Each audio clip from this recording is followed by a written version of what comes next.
जो है पहला चैप्टर प्रकाश का परावर्तन ही है, लेकिन इसमें आपको आज मेन जो टॉपिक पढ़ने के लिए है वो क्या है? दर्पण। क्या है? दर्पण को हम लोग इंग्लिश में क्या बोलते हैं? मिरर, है ना। दर्पण को इंग्लिश में हम लोग क्या बोलते हैं? मिरर, है ना। अब देखिए यहाँ पर क्या है, दर्पण का पहले हम लोग डेफिनेशन देखते हैं, परिभाषा है क्या। ठीक है, तो यहाँ पे आपको लिखा हुआ है, वह चिकनी और चमकीली सतह जिसके एक और रजतित किया हुआ हो दर्पण कहलाता है। रजतित कहने का मतलब क्या हुआ? रंगा हुआ हो, है ना। क्या हो? रंगा हुआ हो, उसे ही हम लोग क्या बोलते हैं? दर्पण बोलते हैं। अब ये दर्पण क्या करता है? ये प्रकाश के परावर्तन पर भी काम करता है, समझ में आ रहा है ना। दर्पण क्या करता है? प्रकाश के परावर्तन पर भी काम करता है, ठीक है ना। जैसे क्या है, अगर लाइट टकराता है तो आने के बाद ये दर्पण से क्या होता है? टकराता है, टकराने के बाद सीधा वापस चला जाता है, तो ये अपने ही सतह में चला जाता है, ठीक है ना। यानी कि पहले ही माध्यम में वापस चला जाता है, ठीक है। तो दर्पण सबको क्लियर हो गया कि वह चिकनी और चमकीली सतह जिसके एक और रजतित किया गया हो उसे हम लोग क्या कहते हैं? दर्पण कहते हैं, ठीक है। अब देखिए उसके बाद है दर्पण कितने प्रकार के होते हैं। आपको अगला क्वेश्चन पूछ सकता है दर्पण कितने प्रकार के होते हैं, तो हम बोलेंगे दर्पण मुख्यतः दो प्रकार के होते हैं। क्लियर है? पहला है क्या? समतल दर्पण। समतल दर्पण को इंग्लिश में हम लोग क्या बोलते हैं? Plane mirror. क्लियर है? समतल दर्पण को इंग्लिश में क्या बोलते हैं? Plane mirror. अब यहाँ पर क्या है कि कांच की वह सतह या प्लेट जिसे एक और रजतित किया गया हो समतल दर्पण कहलाता है ना। जिसे एक और रजतित किया गया उसे समतल दर्पण कहते हैं, ठीक है। लेकिन वही दूसर का दर्पण का नाम क्या है? गोलीय दर्पण, ठीक है ना। क्या है? गोलीय दर्पण। गोलीय दर्पण को इंग्लिश में हम लोग बोलते हैं स्फेरिकल मिरर। क्या बोलते हैं उसको? Spherical mirror. अब यहाँ पे क्या है कि कांच के किसी खोखले गोले का वह भाग जिसका एक तल जो है उभरा और दूसरा का तल क्या हो? अंदर की ओर धंसा हुआ हो, है कि नहीं है। इसे हम लोग क्या बोलते हैं? गोलीय दर्पण बोलते हैं, ठीक है ना। अब देखिए गोलीय दर्पण हम लोग ऐसे भी इसको बना सकते हैं। देखिए पहले प्लेन मिरर ये हो गया और गोलीय दर्पण इस प्रकार से है, ठीक है। लेकिन हम लोग क्या करेंगे? बिना केंद्र से तो नहीं होगा, बिना केंद्र से तो नहीं होगा। अब अगर ये केंद्र है तो बीचों बीच हम इसको क्या करते हैं? ऐसे कट कर देते हैं, ठीक है। तो यहीं से क्या होता है? बन जाता है। अब हम इसको अगर इधर से अगर ऐसे कलर कर देते हैं, ये रजतित किया हुआ है यानी कलर किया हुआ है, ठीक है। यहां से इधर एक साइड जाता है, ये हो गया सेंटर, ठीक है। ये हो गया क्या? पोल यानी कि ध्रुव, और ये हो गया क्या? एफ यानी कि फोकस। क्लियर है? अब उसी तरीके से एक बार हम लोग ऐसे इसको ऐसे समझ लेते हैं। इसको क्या है? ये साइड से क्या है? कलर किया हुआ है, लेकिन ये किसका अपोजिट जा रहा है? इधर देखिए सी वही है, एफ यहां हो जाएगा, पी यहां हो जाएगा, यानी कि ध्रुव है, फोकस है और सेंटर है ना। सेंटर यानी कि केंद्र, ठीक है। समझिएगा। तो बोलता है क्या है कि जिसका एक तल क्या हो? उभरा हुआ हो और दूसरा का तल क्या हो? धंसा हुआ हो। तो अगर हम इधर से ऐसे यहां पर से ताकते हैं तो क्या है? ये उभरा हुआ नजर आ रहा है और ये ऐसे धंसा हुआ नजर आ रहा है। क्लियर है ना? तो अब इसी में कहा है कि गोलीय दर्पण क्या है कि ये गोलीय दर्पण कांच के किसी खोखले गोले का वह भाग जिसका एक तल उभरा है और दूसरा का तल क्या है? धंसा हुआ हो, उसे हम लोग क्या बोलते हैं? गोलीय दर्पण। अब गोलीय दर्पण कितने प्रकार के होते हैं? दो प्रकार के होते हैं। गोलीय दर्पण में जो पहला प्रकार है उसको हम लोग बोलते हैं अवतल दर्पण, है ना। अवतल दर्पण ए फॉर आ होता है, याद रखेंगे, है ना। ए से आ होता ना है, तो एकदम इसको याद करना है, क्योंकि बच्चे लोग कनकेव और कन्वेक्स में यहाँ पे बच्चों को प्रॉब्लम आ जाता है कि नहीं है। तो कनकेव ए यहाँ पर दिखेगा, ठीक है ना। जब ए लगाया है तो कौन सी दर्पण हो जाएगा? अवतल दर्पण, यानी कनकेव मिरर इसको इंग्लिश में बोलते हैं, ठीक है ना। तो कनकेव मिरर है क्या? तो बोलेंगे क्या? गोलीय दर्पण का वह भाग जो अंदर की ओर धंसा हुआ हो, अंदर की ओर धंसा हुआ, उसे हम लोग खाली क्या बोलेंगे? गोलीय दर्पण, सॉरी अवतल दर्पण, है कि नहीं। अब उसके बाद उत्तल दर्पण। देखिए उत्तल दर्पण, उत्तल ऊ कहाँ आता है? आ के बाद आता है कि नहीं है। तो उसी तरीके से एक के बाद आएगा वहां एक्स, है ना। कन्वेक्स देखिए ई यहाँ है कि नहीं, ई एक्स आ रहा है। तो हम लोग यहाँ पे ई जो है एक के बाद आ रहा है, तो हम लोग ऐसे भी समझेंगे आप के बाद ही ऊ होता है कि नहीं है। तो कन्वेक्स मिरर किसको बोलते हैं हम लोग? उत्तल दर्पण को बोलते हैं, ठीक है ना। गोलीय दर्पण का वह भाग जो बाहर की ओर क्या हो? बाहर की ओर उभरा हुआ हो, ठीक है ना। बाहर की ओर उभरा हुआ हो उसे ही हम लोग क्या बोलते हैं? उत्तल दर्पण बोलते हैं। अब इसमें क्या है, एक चीज और भी आपको समझना होगा, ठीक है ना। समझना क्या है? देखिएगा आप लोग यहां पर जब इधर से हम लोग ऐसे देख रहे थे, अब हम लोग बारी बारी से इसको बनाते हैं अलग, ठीक है। देखिए ऐसे करके हो गया, इधर से हम लोग देख रहे हैं क्या नजर आ रहा है आपको? धंसा हुआ है। तो यहां से ये क्या हो जाएगा? सेंटर। ये हो जाएगा क्या? पोल यानी ध्रुव। और ये हो जाएगा एफ यानी फोकस, है ना? तो इसको हम लोग कौन सी दर्पण बोलेंगे? अवतल दर्पण। क्या बोलेंगे इसको? अवतल दर्पण। ये तो आपको समतल दर्पण था, समतल दर्पण था, ठीक है। अब दूसरे में क्या है? एक हम इधर से कर देते हैं ऐसे, ठीक है। ये हो जा रहा है क्या? सेंटर, फोकस, ध्रुव यानी कि पोल, ठीक है। अब इसमें इसको हम लोग क्या बोलेंगे? उत्तल दर्पण। क्या बोलेंगे इसको? उत्तल दर्पण बोलेंगे। समझ में आ रहा है ना? अब देखिए क्या है, इसको एक चीज और बोलेगा इसमें, जैसे इसमें है क्या चीज कि गोलीय दर्पण का वह भाग जो अंदर की ओर धंसा हुआ हो, या दूसरे में कह सकता है जिसका सतह क्या हो? केंद्र की ओर हो। किधर हो? केंद्र की ओर हो। अब देखिए इधर केंद्र की ओर है कि नहीं है? देख लीजिए, समझ रहा है ना? तो हम लोग ऐसे में भी बोलेंगे कि जिसका सतह अगर जो है केंद्र की ओर अगर धंसा हुआ हो, उसे हम लोग बोलते हैं क्या? अवतल दर्पण। और केंद्र के विपरीत दिशा में अगर ये यहाँ पे उभरा हुआ नजर आ रहा है, देख लीजिए केंद्र यहाँ इसके विपरीत दिशा में है, तो हम लोग इसको बोलेंगे क्या? उत्तल दर्पण, है ना? और नहीं तो ऐसे भी जनरली तौर पर याद रखना होगा क्या? उ मतलब कि उठा हुआ और उ मतलब कि उत्तल दर्पण। क्लियर है ना? उ मतलब कि उठा हुआ और उ मतलब उत्तल दर्पण। यानी कि अगर उठा हुआ जो दर्पण नजर आए उसे हम लोग क्या बोलेंगे? उत्तल दर्पण बोलेंगे, है ना? तो धंसा हुआ को बताइए, अवतल दर्पण होगा। क्लियर सी बात है? कोई दिक्कत है यहां तक तो बताइएगा। अगर जब लेंस भी पढ़ाएंगे तो याद रखिएगा कि उ मतलब कि उठा हुआ सर जी पढ़ा दिए हैं, है कि नहीं है? तो उठा हुआ अगर लेंस अगर पूछ देगा तो कौन सा लेंस? उत्तल लेंस। उत्तल लेंस दोनों तरफ से उठा हुआ रहेगा, है ना? लेकिन अभी हम लोग दर्पण पढ़ रहे हैं, दर्पण बहुत अच्छे तरीके से हम लोग समझेंगे, है ना? और यहां पर क्या है? ये दर्पण में अट्रैक्शन होता है जबकि लेंस में अनट्रैक्शन होगा। माने कि दर्पण में क्या होगा? आकर्षण होगा और लेंस में प्रतिकर्षण होगा, है ना? हम वहां तक भी लेकर के चलेंगे, लेकिन पहले अभी हम लोग को जानना क्या है? दर्पण के बारे में पूरे अच्छे तरीके से, ठीक है। चलिए अभी हम लोग इसके पहले जो है ये अच्छे तरीके से हम लोग समझे थे क्या? दर्पण के प्रकार, ठीक है। तो उसमें आया होगा दर्पण के पहला प्रकार जो था समतल दर्पण। समतल दर्पण में पहला चीज हम लोग जानने का पहले प्रयास करेंगे क्या कि समतल दर्पण की विशेषताएं क्या है? समतल दर्पण की विशेषताएं क्या है? तो हम लोग आंसर लिखेंगे समतल दर्पण की मुख्य विशेषताएं निम्नलिखित है, ठीक है। और इसकी जो पहली विशेषताएं हैं ये याद रखेंगे कि समतल दर्पण में जो बना प्रतिबिंब है ना? समतल दर्पण में बना प्रतिबिंब कैसा होता है? आभासी होता है, याद रखना है। कैसा होता है? आभासी होता है। और जब आभासी होता है तो आप याद रखेंगे या याद किए होंगे, इसके पहले वाले में आपको पढ़ाया गया होगा वास्तविक प्रतिबिंब और आभासी प्रतिबिंब में अंतर।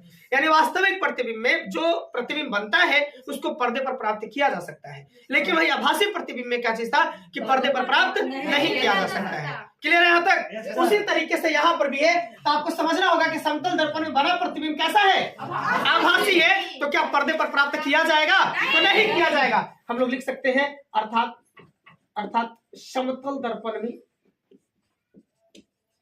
समतल दर्पण में बने प्रतिबिंब को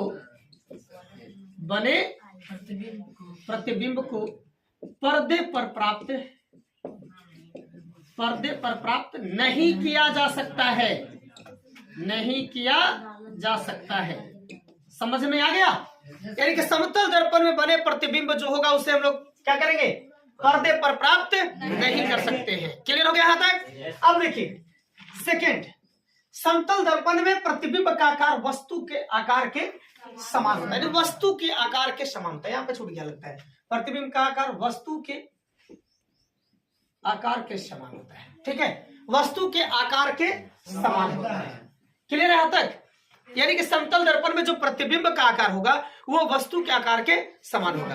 अब जैसे क्या है कि अगर वस्तु में जितना बड़ा अगर ऐसे रखेंगे हम उतना ही बड़ा उसमें प्रतिबिंब भी बनेगा, छोटा अगर वस्तु को रखेंगे प्रतिबिंब भी छोटा बनेगा। क्लियर सी बात है यहाँ पे, ठीक है। अब उसके बाद बोला है क्या अगला, इसमें प्रतिबिंब वस्तु की अपेक्षा सीधा बनता है। तो भाई ऐसे भी है, जो प्रतिबिंब अगर वास्तविक बनेगा तो वो उल्टा बनेगा, है ना, लेकिन अगर जो आभासी बन रहा है तो उसका प्रतिबिंब हमेशा सीधा बनेगा। क्लियर है? जो प्रतिबिंब अगर आभासी बन रहे हैं तो कैसा होगा, सीधा बनेगा, है ना। जब हम किरण आरेख जब पढ़ाएंगे ना तो उसमें भी आपको ये चीज आपको याद करना होगा कि अगर वहां पे वास्तविक आ गया है तो प्रतिबिंब कैसा होगा, उल्टा होगा, है ना। लेकिन अगर वही प्रतिबिंब अगर आभासी है तो प्रतिबिंब कैसा बनेगा, सीधा बनेगा। क्लियर है। तो यहाँ पर है क्या चीज, समतल दर्पण में जो प्रतिबिंब बनेगा वस्तु की अपेक्षा कैसा बनेगा, सीधा बनेगा। याद रखिएगा इसको, ठीक है। अगला क्या है, इसमें प्रतिबिंब पार्श्व रूप से उल्टा बनता है। पार्श्व रूप से उल्टा होता है यानी कि हम कह सकते हैं इसको क्या, अर्थात पार्श्व परिवर्तन होता है। पार्श्व परिवर्तन होता है, समझ में आ गया ना। पार्श्व परिवर्तन कहने का मतलब क्या होता है कि उल्टा दिखलाई देना, है ना। अगर आप कभी आईना में अगर आप देखे होंगे कि ऐसे करके खाना लेकर के ऐसे अगर खाइएगा तो ओकरा में क्या लगेगा, दाहिना हाथ से खाइएगा तो आईना में क्या नजर आएगा, बायां दिखलाई देगा, है कि नहीं है। तो इसको हम लोग बोलते हैं क्या, पार्श्व परिवर्तन, यानी दाहिना हाथ को बायां हाथ दिखलाना, बायां हाथ को दाहिना हाथ दिखलाना, है कि नहीं। इसको हम लोग बोलते क्या है, पार्श्व परिवर्तन बोलते हैं, ठीक है ना।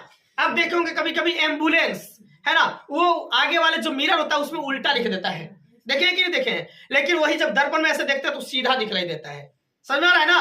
तो वहां पे क्या होता है, पार्श्व परिवर्तन कहने का मतलब होता है कि दाहिना हाथ का बायां हाथ, बायां हाथ का दाहिना हाथ दिखलाना, है कि नहीं है। इसीलिए हम इसको क्या बोलते हैं, पार्श्व परिवर्तन, ठीक है। तो ये समतल दर्पण की एक सबसे बड़ी विशेषता क्या है कि ये पार्श्व रूप से उल्टा बनता है, यानी कि इसमें पार्श्व परिवर्तन होता है। कोई दिक्कत है यहाँ तक तो बोलिएगा, नहीं है। अब लास्ट है, समतल दर्पण में प्रतिबिंब उतना ही पीछे बनता है जितना जो वस्तु है वो दर्पण से आगे होता है, ठीक है ना।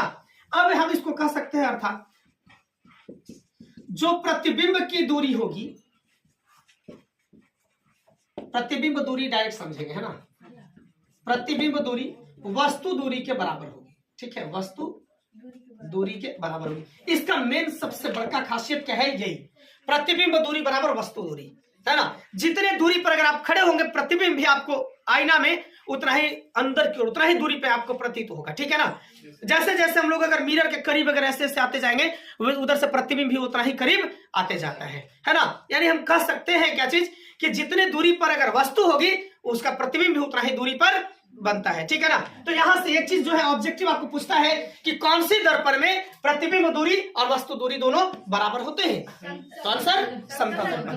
क्लियर है यहाँ तक, समझ में आ रहा है कि नहीं आ रहा है। अब तो याद रखेंगे समतल दर्पण जो है बहुत ही ये इंपॉर्टेंट है, और इंपॉर्टेंट उसमें भी सबसे इंपॉर्टेंट पॉइंट ये है, ठीक है। और ऑब्जेक्टिव का जो ऑप्शन होता है वो ऑप्शन जब डिपेंडेंट करेगा तो फर्स्ट और थर्ड वाले पे, ठीक है ना, क्योंकि इसमें सीधा है और आभासी है, तो आभासी सीधा, आभासी सीधा।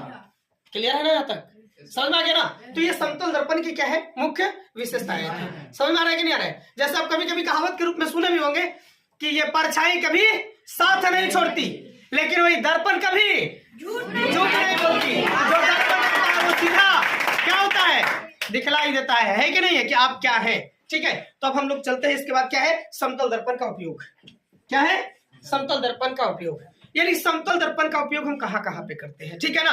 तो समतल दर्पण का उपयोग हम लोग माने बहुत जगह पे करते हैं। पहला पॉइंट क्या है, अपने आप को देखने के लिए, है ना। स्नान कर लेते हैं, स्नान करने के बाद जाकर के इसे मिरर ले लेंगे। समझ में आ रहा है कि ना रहे। और लड़कियों लोग के तो कहना ही नहीं है, 10 बार लपेटेगी ऐसे ऐसे करके नहीं, अब नहीं होगा तो लड़का एगो आता है ना, लड़का को देखो ना वो ऐसे करके यहाँ पर ऐसे ऐसे कर लेगी वो, है ना, दोनों जगह गलियां पास ऐसे ऐसे कर लेती है। समझ में आ रहा है कि नहीं आ रहा है। तो वो यानी कि अपने आप को देखने के लिए खूब बढ़िया से, उतना से भी नहीं होगा, यानी कि हम कह सकते हैं कि अपने आप को निहारने के लिए हम किस दर्पण का प्रयोग करेंगे, समतल दर्पण का प्रयोग। समझ में आ रहा है कि नहीं आ रहा है। हाँ, तो जितना निहारने का अगर मन होगा वो जाकर के समतल दर्पण। लेकिन टेम्पररी में क्या होता है, हम लोग कोई दर्पण का इस्तेमाल कर लेते हैं। जैसे क्या है, अगर कभी रास्ते में चल रहे हो, बाइक का भी कभी सफर कर रहे हो, सफर करने के बाद क्या होता है, बलवा तनी इधर उधर हो जाता है कि नहीं, तो जो लगा होता है साइड मिरर के रूप में ना, है ना, वही वाला में इसे हुलक लेते हैं वैसे से।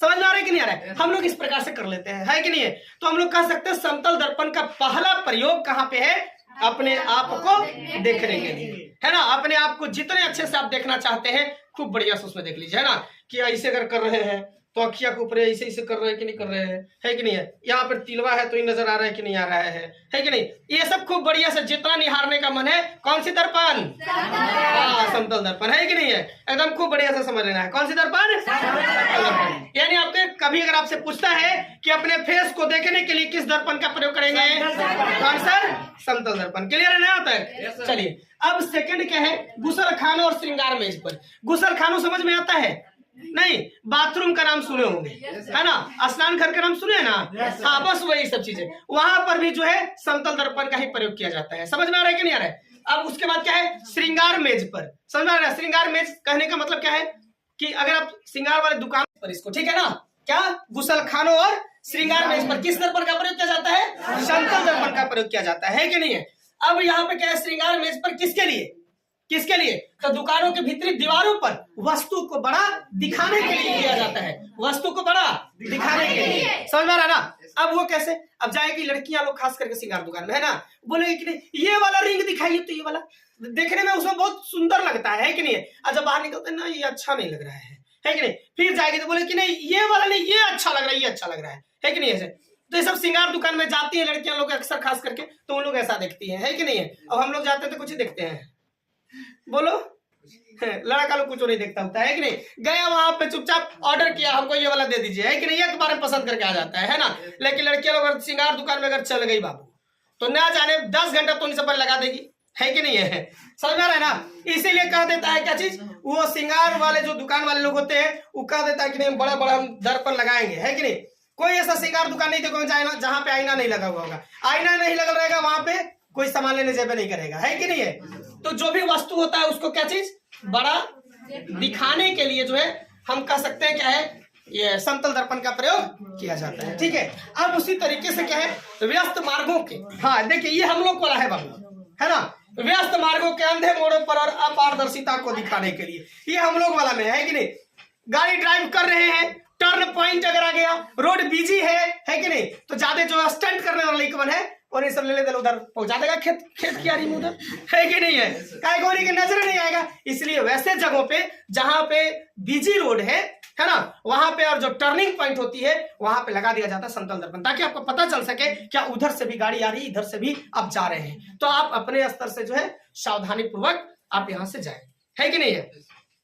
अब उसमें अगर वही अगर दर्पण अगर वहां पे नहीं लगा हुआ होता तो उधर से जितने स्पीड में अगर उधर से ये जो है गाड़ी आ रही है, इधर से भी उतने स्पीड से जाएगा तो मारेगा, धर का चकनाचूर कर देगा, है कि नहीं है। अब बोलेगा कि फलाना तो चल गया, है कि नहीं है। उसके बाद समझिए ना, कुछ दिन रख कर लौटा देना मेरा, है ना, ये सब गाना बजता है कि नहीं बजता है, हाँ वो भी बजने लगेगा। इसीलिए जो है वहां पे व्यस्त जहां पे मार्ग है वहां पे किसका प्रयोग, समतल दर्पण का उपयोग करेंगे, है ना। वो भी कहा अंधे मोड़ पर जहां पे नजर नहीं आने वाला लायक है वहां पे समतल दर्पण का प्रयोग कर दिया जाता है। समझ में आ रहा है कि नहीं आ रहा है, कोई दिक्कत है नहीं है। तो इस तरीके से जो है अभी आप लोग इसको जो है कॉपीराइट करेंगे, है ना।